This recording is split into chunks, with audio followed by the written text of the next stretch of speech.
예수님의 마지막 24시간이 이렇게 제가 드렸죠. 그래서 겟세마네 동산이 어디 있느냐 저도 알고 싶어서 이렇게 살폈습니다. 그랬더니 1번 있죠. 1번 여기 우측에 1번 1번이 여기가 가든 오브 겟세마네 이렇게 돼 있죠. 겟세마네의 가든 그리로 가신 겁니다. 지금 예수님께서 기도하시러. 근데 옆에 이렇게 보면 마운트 오브 올리브스 이렇게 돼 있죠. 그래서 올리브 산이다. 그래서 감람산이다. 그랬는데 그 옆에 왼쪽에 템플이 있죠. 네모라케 그 안에 템플이. 그러니까 성전이 거기 있는데 성전 동편에 올리브 산이 있었고 겟세마네 동산이 있었다는 것을 알게 됩니다. 그래서 잡혀서 예수님이 잡히셔가지고 2번 루트를 따라서 그 밑에 문이 하나 있죠. 이렇게 되어 있는 거가 문이에요. 여기 문, 그렇죠? 문으로 이렇게 들어와가지고 성벽이 있는데 문이 있지 않겠습니까? 그러니까 2번이 두 개로 되어 있죠. 아래로 이렇게 길게 내려오는 2번, 또 옆으로 이렇게 올라가는 2번. 그래서 2번에 보면 하우스 오브 안나스, 안나의 집에 있었다가 다시금 하우스 오브 가야바스, 대제사장의 집에 뜰로 다시 이게 잡혀가셨다가 뒤에 4번에 보시면 헤롯 궁정으로 갔다가 5번에 보시면 하스모니안 광장으로 가셨다가 다시금 헤롯 궁정으로 갔다가 골고다 갈보리 7번에 골고다 갈보리로 나가신 겁니다. 이것이 예수님께서 십자가로 나가시기 전 24시간의 행보다. 누가 이렇게 잘 이렇게 자세히 기록해 놓아서 좀 감사했습니다. 같이 한번 나눠보자 이렇게 나누게 되었습니다. 지금 이 상황은 예수님께서 겟세마네 동산 템플의 동편 산으로 약 2.5km 정도 거리가 된다고 합니다. 2.5km 정도 예루살렘 성벽으로부터 그곳으로 지금 가신 상태에서 예수님이 기도하시고 있는 내용입니다. 오늘 본문은 특별히 예수님께서 우리의 죄에 대한 책임을 감당하시기 위해서 십자가에 죽으셨는데 예수님께서 감당하신 죄에 대한 책임이 얼마나 무거운 것이었는가를 잘 드러내주는 본문입니다. 늦은 식사를 마치신 후에 만찬, 늦을만이라고 그랬죠. 늦게 찬을 먹은 거죠. 만찬, 저녁 식사를 하신 후에 예수님께서 예수님의 제자들과 함께 겟세마네라 이름하는 곳으로 오셨습니다. 그런데 주님은 주의 제자들에게 뭐라고 말씀하셨다? 여기 내가 기도할 때까지 앉아있으라 이렇게 요청하신 후에 그 중에서 또 제자들 가운데 이너서클에 있었던 베드로, 요한, 야고보 이 세 사람을 데리고 조금 더 가신 겁니다. 그리고 나를 위해서 기도해다오 라고 하셨는데 이 마가의 기록에 의하면 그때 예수님이 어떠하셨다? 33절에 보시면 매우 고민하셨다. 33절에 심히 놀라시며 슬퍼하셨다. 매우 힘들어 하셨다는 겁니다. 디스트레스 되셨고 트러블도 되셨다. 아주 힘들어 하셨다는 겁니다. 누가 볼 때? 제자들이 볼 때. 나중에 이제 마가가 그 70인의 마가에서 같이 갔는지 아닌지 정확하게 알 수 없지만 가지 않은 것으로 이해되어집니다. 그런데 마가가 나중에 이 사도들로부터 들은 거죠. 들어서 기술을 하는데 그때 사도들이 보니까 예수님이 어떻게 하셨다? 심히 힘들어하셨다. 매우 트러블도 되셨다. 그냥 고민이 너무 많으셨다는 겁니다. 예수님께서. 그 예수님의 표정이나 행동이 그러했었는데 심지어 예수님께서 뭐라고 말씀하시기까지 하셨다. 34절에 내 마음이 심히 고민하여 죽음에 이를 정도이니 포인트 오브 데스라고 그랬습니다. 죽기까지에 이르렀으니 예수님이 심령이 너무나 힘들고 괴로워서 죽기까지, 내가 참 죽을 것 같다라고 하는 심정에 이르기까지 예수님께서 힘들어하셨다는 겁니다. 예수님께서 우리의 죄에 대한 책임을 감당하셨다고 하셨을 때 그 죄에 대한 책임이 어떤 것이냐, 우리는 다 모릅니다. 그런데 분명한 것은 예수님이 그만큼 힘들어하셨다는 겁니다. 그냥 예수님은 능력이 무한하시니까 그냥 십자가 가지 뭐 이렇게 해서 가신 게 아니라는 겁니다.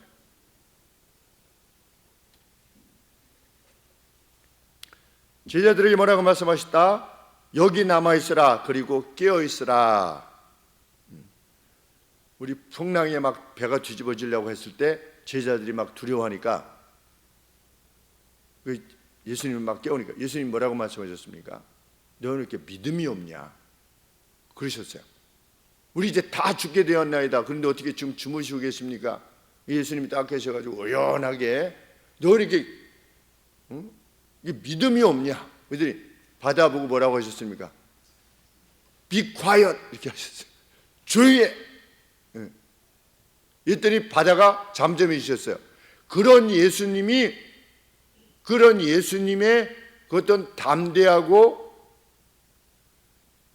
어떤 의연한 모습이 전혀 없는 겁니다. 예수님이 너무나 힘들어 하시는 겁니다. 이런 예수님을 제자들은 상상해 볼 수가 없을 겁니다. 예수님이 제자들이 상상할 수 없을 만큼의 모습으로 괴로워하셨다는 겁니다. 무엇을 위해서? 십자가의 길을 위해서. 그것은 십자가에서 대신 받은 죄에 대한 책임, 그 벌이 얼마나 무겁고 큰 것인가를 알게 해주는 대목입니다. 흔히 생각하기를 예수님은 세상을 사랑해서 오셨고 이제 예수님은 계속 앞에서 뭐라고 하시냐면 내가 내 몸을 너희를 위한 대속물로 랜섬으로 우리 노예들이 노예 시장에 있을 때 그 값을 지불하고 자유하게 만들 때 사용했던 돈을 랜섬이라고 그랬습니다. 속전. 그런데 예수님이 뭐라고 10장 45절에서 말씀하시냐면 내가 나의 몸을 속전으로 내주어서 너희를 사려고 이제 십자가에 죽을 거다 이렇게 말씀하셨습니다.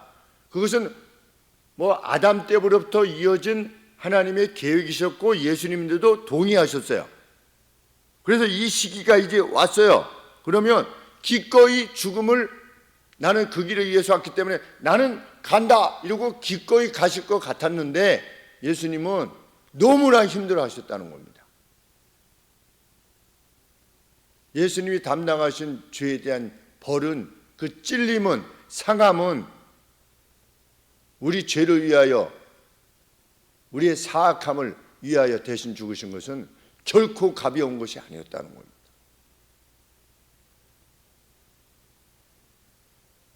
기꺼이 죽음을 받아들이셨기 때문에 슬프거나 뭐 죽기까지 슬플 이유가 뭐가 있겠는가? 결코 그렇지 않았다는 겁니다. 요전에도 말씀드렸듯이 왜 우리가 지은 죄를 예수님이 죽으셔서 대신 하나님이 만족하셨는가? 우리가 그 프로세스를 다 이해할 수 없습니다. 가령 A라는 사람이 있고 B라는 사람이 있는데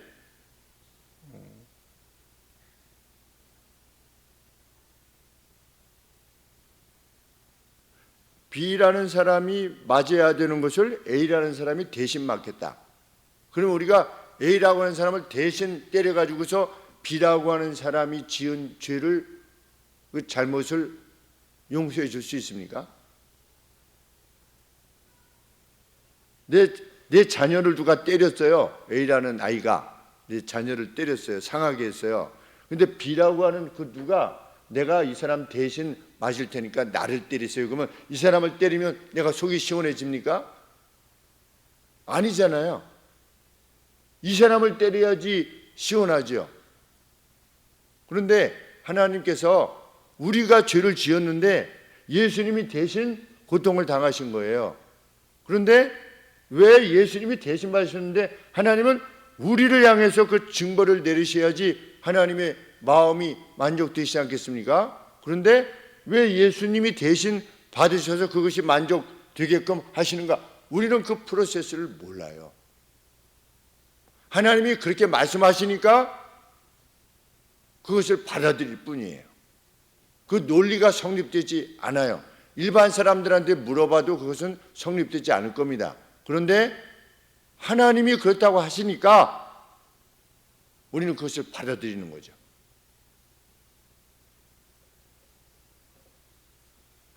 그것만큼이나 우리는 주님이 어떤 고통을 대신하셨는가 모르는 겁니다. 사실은. 만일 예수님이 우리 대신 벌을 받지 않으셨다면 우리는 과연 어떤 벌을 받아야만 되는가에 대해서 우리는 전혀 이해가 없어요. 누구만이 아시는 겁니까? 예수님과 하나님만이 아시는 거예요. 그렇기 때문에 예수님이 우리 대신 받으셨다고 하는 벌의 깊이가, 무게가 어떻게 되는가에 대해서 우리는 전혀 이해할 수가 없어요, 사실은. 그런데 그렇기 때문에 어떤 상징적인 어떤 표현들을 사용하는 거죠. 지옥불에 들어가게 될 거다. 이렇게 지옥불에. 그 어떤 고통을 표현할 때 불만큼 고통이 없으니까 그 불이라고 하는 표현을 쓰는 것입니다. 그리고 둘째 사망이라고 하는 표현을 쓰는 겁니다. 둘째 사망. 우리가 건져냄을 받은 것은 그냥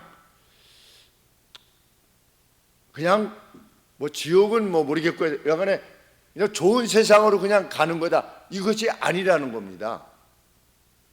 멸망의 화구에서 벗어나서 그 지옥의 아가리라고 그러지요. 그 지옥의 화구에서 건져냄을 받아서 천국으로 들어가는 것입니다. 근데 천국은 보통 천국이냐? 그것도 우리의 생각을 넘어서는 거죠. 지옥의 고통을 우리가 이해할 수 없듯이 천국의 기쁨도 우리가 이해할 수 없는 겁니다. 그래서 단순히 천국을 어떻게 이해합니까? 영원히 죽지 않고 고생하지 않고 사는 정도로 이해합니다. 천국을. 우리 몸이 다시금 부활해서 사는 정도로. 그래서 남편이 7 있었는데 그 여인은 어떻게 되는 겁니까? 나중에 부활하면 누구의 부인이 되는 겁니까? 이런 식으로 물을 수밖에 없는 거죠. 우리 생각에 한계가 있으니까. 그래서 우리의 이 땅에서의 삶의 재생 정도로 천국을 여기는 겁니다. 그런데 결코 그런 것이 아니라는 것이죠. 예수님이 받으셨던 고통도 그러하다는 겁니다.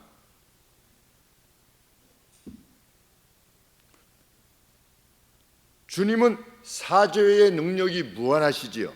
그런데 주님이 용서하실 수 있는 능력이 무한하시다고 하는 것이 주님이 받으시는 죄로 인한 고통을 별것 아닌 것으로 만들 수 없었다는 겁니다. 예수님은 뭐 능력이 무한하시니 신이시니 뭐 그 정도야 이렇게 할 수 없었다는 겁니다. 그리고 주님은 로봇과 같이 성부 하나님의 명령을 수행한 분이 아니시라는 겁니다. 하시지 않을 수도 있고 할 수도 있었다는 겁니다.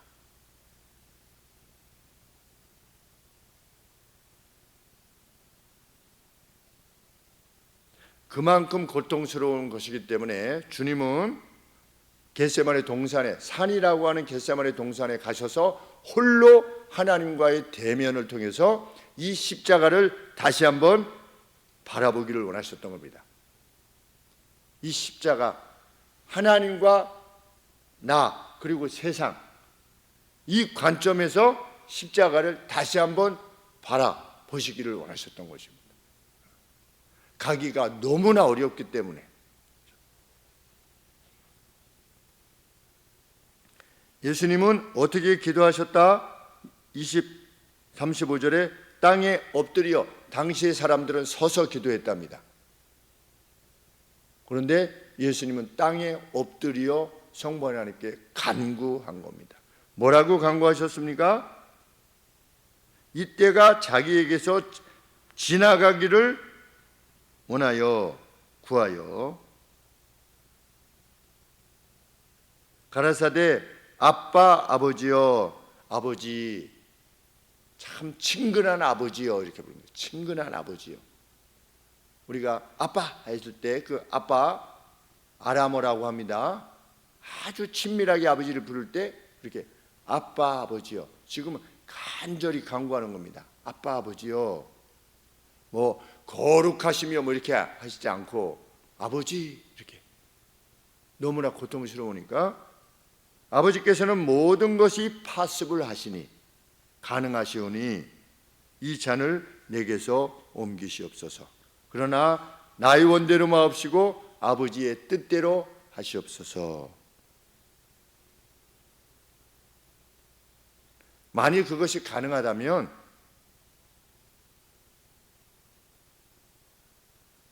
그 시간이 주님을 지나가도록 기도하기 시작했다는 것입니다.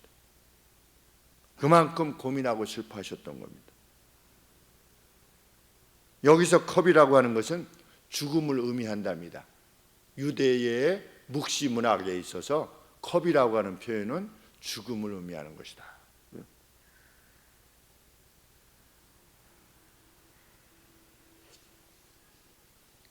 이렇게 기도하면서 심지어 예수님은 제자들에게 자신을 도울 것을 요청하셨어요. 제자들이 뭐 예수님을 돕는데 얼마나 도울 수 있겠습니까? 이 제자들이, 우리가 보기에는 멍청해 보이는 제자들이, 하나도 무슨 뜻인지 깨닫지 못하는 제자들처럼 보이는데 제자들에게 기도를 요청할 만큼 예수님이 그만큼 힘드셨다는 거죠. 예수님이 제자들에게 기도를 요청하실 정도다. 얼마나 힘이 드셨으면 그렇게 했냐는 겁니다. 마가의 기록은.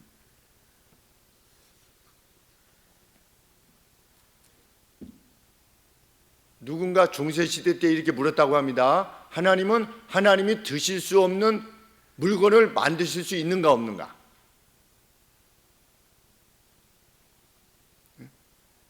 하나님은 하나님이 드실 수 없는 물건을 만드실 수 있는가 없는가?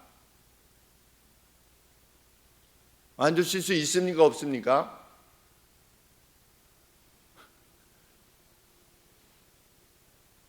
만드시면 그 다음에 하나님이 못 드시는 거잖아요. 그렇죠? 그러면 하나님은 그런 무게를 못 만드신다는 거야? 궤변이지요.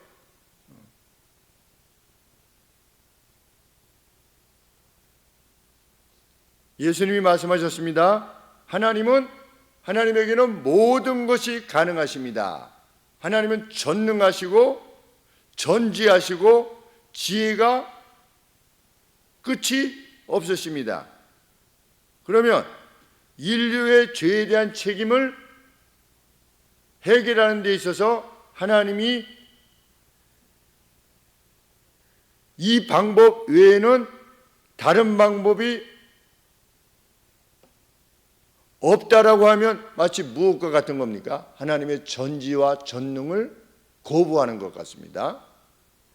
하나님은 모든 것이 가하시잖아요. 파수불 하시잖아요. 그러면 예수님이 십자가의 길을 가지 않는 방법 외에도 그 어떤 방법이라도 하나님은 행하실 수 있지 않느냐는 거예요. 왜? 하나님은 전능하시니까, 모든 것이 가능하시니까, 모든 것이 가하시오니 어떻게 하시옵소서. 이 잔을, 이때가 내게로부터 지나가게 해 주시옵소서. 그런데 성부 하나님께서 뭐라고 하시는 겁니까? 불가능하다는 겁니다. 답하시지 않은 겁니다. 성부 하나님의 말씀이 없었습니다. 답하시지 않은 겁니다. 답하시지 않는 건 뭡니까? 노, 안 된다는 겁니다. 하나님의 전능으로도 안 된대요. 하나님의 전지로도 안 된대요. 뭐가? 인류의 죄가 예수님의 피로 용서받는 것 외에는 그 어떤 길도 없다는 거예요. 모든 것이 파습을 하신 하나님께서 그렇게 답하시는 겁니다. 인류를 위한 유일한 길은 그 길밖에 없다는 겁니다. 왜 그 길밖에 없는가에 대해서 우리는 몰라요. 왜 예수님이 대신 받으시는 것을 하나님이 만족해 하시는가? 왜 그것이 유일한 길인가? 그 짐승을 잡아가지고 이렇게 한다든지 그렇게 하시지 않고, 뭐 천사를 대신 어떻게 한다든지 이렇게 하시지 않고, 왜 예수님이 죽으셔야만 되는가? 몰라요. 성경이 말하는 한 가지는 있습니다. 죄 없으신 예수님, 죄 없는 자가 죄를 대신 받을 수가 있으니까, 빚진 자가 빚진 자를 갚을 수 없듯이 주님은 죄가 없으셨으나 죽으신 것이죠. 그러니까 죄된 자를 대신할 수 있는 존재는 죄 없는 자다. 누구밖에 없다? 예수님밖에 없다는 겁니다. 그러면 천사는 죄 없잖아요. 근데 천사는 안 되는 겁니다. 그리고 이 구속의 이 효과를 앞, 뒤 모두에게, 오고 가는 모든 인류에게 계속 적용할 수 있는 그 능력을 지닌 분은 누구냐? 예수님밖에 없는 겁니다. 하나님이신 예수님밖에 없는 겁니다. 성경이 말하는 두 가지 이유는 그것입니다. 죄 없는 자가 죄를 대신하신 것이다. 하나. 그리고 그 효과를 영원토록 주님 오시는 날까지, 다시 오시는 날까지 계속해서 그 효력을 발휘할 수 있을 만큼의 권능을 지닌 분은 예수님밖에 없다. 이것이 예수님께서 우리 죄를 위하여 대신 죽으신 길이 유일한 길이라고 말하는 이유입니다.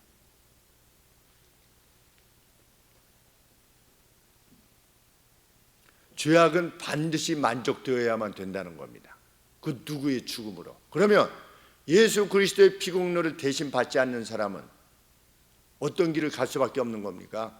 영원히 지옥에 갈 수밖에 없는 겁니다. 영원한 불같은 고통에.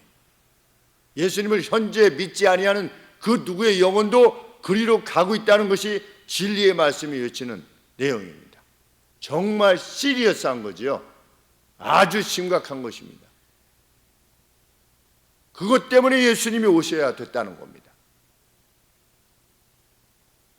어떤 그 누가 무인도에서, 제가 말씀드렸죠, 무인도에서 태어난 사람은, 한 번도 전도받지 못한 사람은 그 자신의 착한 바로 천국 갈 수 있다, 이렇게 가르쳤대요.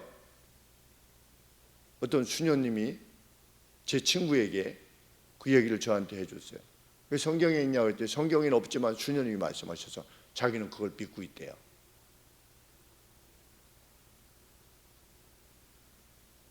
지금 복음이 온 세상에 이렇게 전파됐는데 무인도 얘기할 필요가 뭐가 있겠습니까?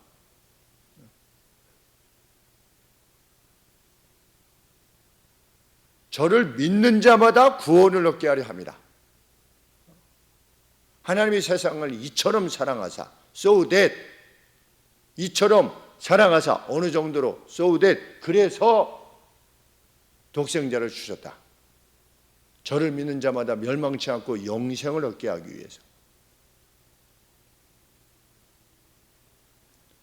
예수님께서 성부 하나님께 기도했을 때 하나님께서 내리실 수 있는 결정은 둘 중에 하나밖에 없는 겁니다. 그건 뭡니까?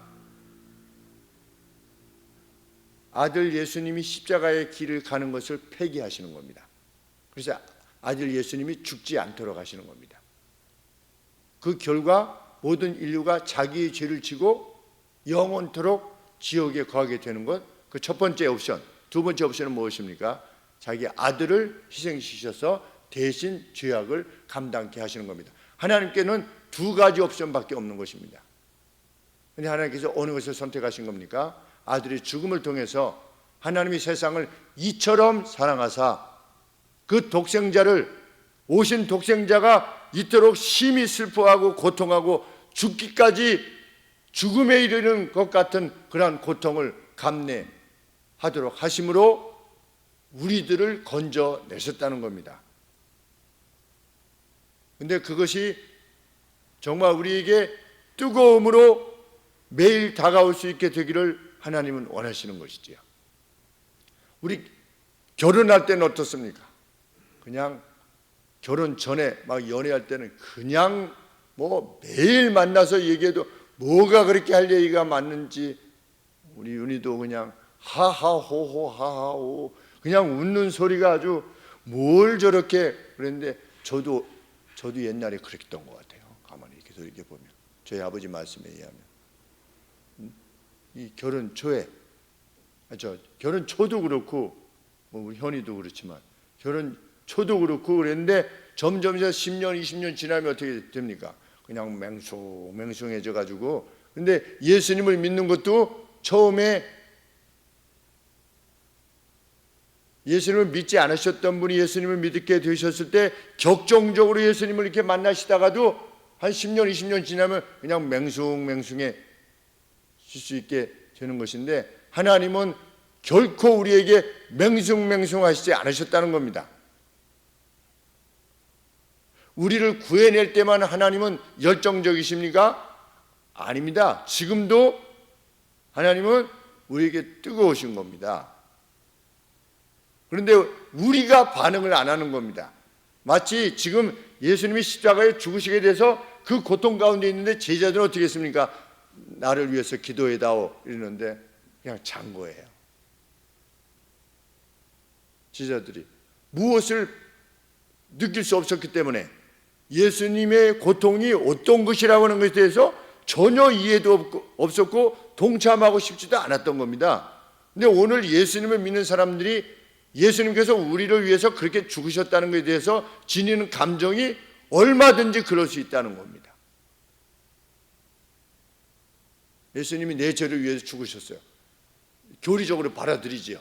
그런데 그것이 늘 끼어있는 감정적으로 정말 기쁘고 감사하고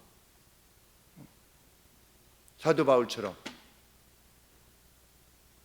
참 세상에서 찢기와 같은 사람이 되었어도 우리 저 고기 끓이면 맨 위에 이렇게 고기 무슨 저 까먹던 거 이렇게 붕붕 뜨지요. 이 물 위에 그걸 스컴이라고 그럽니다. 사도 바울이 자기 자신을 이끌어서 세상에 찢기 같은 이가 되었다라고 했을 때 바로 그것을 말하는 겁니다.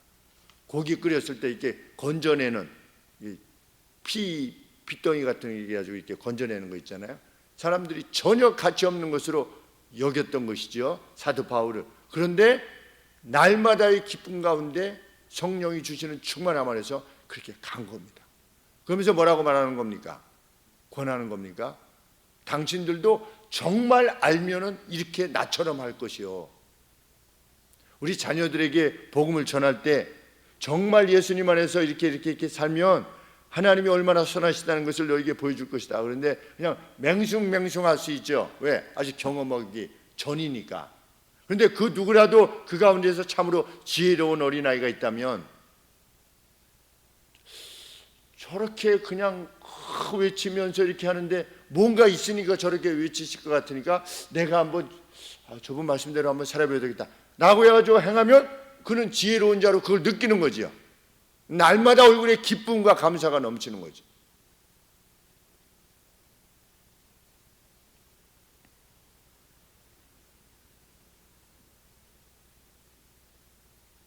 제자들은 전혀 이 말씀에 동의할 수 없었습니다. 그래서 잤습니다. 십자가의 길은 주님이 홀로 가신 길이요, 성부 하나님과 같이 가신 길이었다. 하나님의 열심이 이루었다는 겁니다. 구속은 이런 차원에서 구원은 전적인 100% 하나님의 은혜라는 겁니다. 100% 하나님의 은혜라고 하는 것은 하나님이 우리 마음에 이렇게 들어오셔가지고 우리를 변화시켜가지고 그것조차도 하나님께서 그것조차도 하신다라고 하는 차원에서 100% 하나님의 은혜다 이렇게 말하는 것이 아닌 겁니다. 하나님의 100% 은혜라는 건 뭐냐면 성부 하나님과 성자 예수님의 그 같은 결정과 그 순환의 감당이 있었기 때문에, 그게 있었기 때문에 우리의 구원이 가능하게 되었다는 겁니다. 그런 차원에서 100% 은혜라는 겁니다. 하나님은 예수님께서도 십자가의 길을 노보처럼 가지 않으셨던 것처럼 우리가 예수 그리스도를 받아들이는 것도 이미 결정되어 있어서 로봇처럼 그냥 따른다든지, 아니면 하나님께서 그러니까 창세전에 미리 결정을 하셔가지고 구원을 받을 거냐 말 거냐가 결정이 돼가지고 그냥 그 누가 태어났을 때 하나님이 문도 안 열었는데 그냥 들어오셔가지고 강제로 문을 여셔가지고 누구로 하여금 예수님을 받아들이시게 한다, 그런 차원에서 100% 은혜를 말하는 것이 아닌 것입니다. 이 같은 은혜가 있었기 때문에 우리가 하나님께서 우리의 마음을 예수님께서 두드리실 때 우리가 문을 열잖아요. 문을 열면 누구든지 내가 그에게로 들어가 그로 더불어 먹고 그는 나로 더불어 먹게 될 것이다. 누가 문을 열면? 우리가 문을 열면.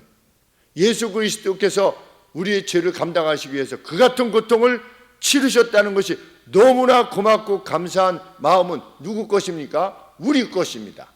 우리가 우리 안에서 그 사실에 대해서 감사해야 하고 기뻐하는 겁니다. 이거는 성령 하나님께서 우리의 마음을 열고 들어오셔가지고 우리 안에다가 그런 마음을 넣어주셔가지고 우리가 할 수 없이 그런 은혜 가운데 거하는 것이 결코 아니라는 것입니다. 그만큼 우리는 자유한 가운데서 이 은혜를 받을 수 있는 이들이 되었고, 너무나도 감사하게 오늘 우리가 이 자리에 있다라고 하는 것은 우리가 그 은혜를 은혜로 알아서 가슴을 열어서 예수 그리스도를 주로 고백하고자 했다고 하는 증거인 것입니다. 얼마나 기쁘고 감사한 일인지 알 수 없습니다. 41절에 주님은 그만이다 이렇게 말씀하셨습니다. It's enough 그러셨습니다. 충분하다. 이게 무슨 뜻입니까? 이제 모든 비용을 지불할 준비가 되셨다는 겁니다. 주님은 기도 후에 마음에 결심하시고 그 길을 가신 겁니다. 성부 하나님께서 아들을 내어주신 것은 우리를 사랑하시기 때문입니다. 그 이외에는 달리 설명할 수가 없으며, 예수님께서도 십자가에 달려 돌아가신 것은, 그러한 결정을 내리신 것은 우리에 대한 사랑 외에는 설명할 방법이 없는 겁니다. 우리는 그러한 사랑을 받은 존재들입니다. 그 주님은 우리 가까이 계시다고 그랬습니다. 다시 오실 주님을 우리는 맞게 될 것입니다. 그리고 그날도 전적으로 주님이 베풀어 주신 은혜로 우리가 구원을 받았음을 마음껏 찬양하게 될 것입니다. 그 찬양이 오늘 우리의 입술에 있기를 또한 간절히 원합니다. 기도하겠습니다. 하나님 아버지, 이런 고통을 감내하셨다라고 하는 것을 예수님이신데도 불구하고, 하나님의 아들이신데도 불구하고 이런 고통을 제자들이 목격하리만큼 고통해 하시고 슬퍼하시고 힘들어하셨다고 하는 것을 저희들이 봅니다. 하나님, 우리는 그저 쉬운 구원에 의해서 구원받은 것이 아님을 그렇게도 밝히는 성경 말씀에 우리 자신의 구원받음을 다시 한번 되짚어 볼 수 있도록 도와주시옵소서. 우리가 얼마나 사랑받고 있는 존재인가 하는 사실, 우리가 세상적으로 지위가 없고 가진 것이 없고 명성이 없어도 하나님, 그것들과 전혀 별개로 참으로 신의 사랑을 받는 존재로 오늘을 살아가고 있다는 사실, 그 사실이 우리로 하여금 뛰놀게 하여 주시옵기를 실로 소원합니다. 죽음의 권세가 이미 끝장났다는 것을 밝히는 이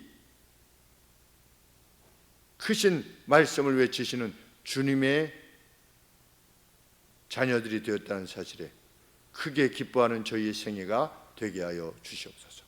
예수 그리스도 이름으로 기도합나이다. 아멘.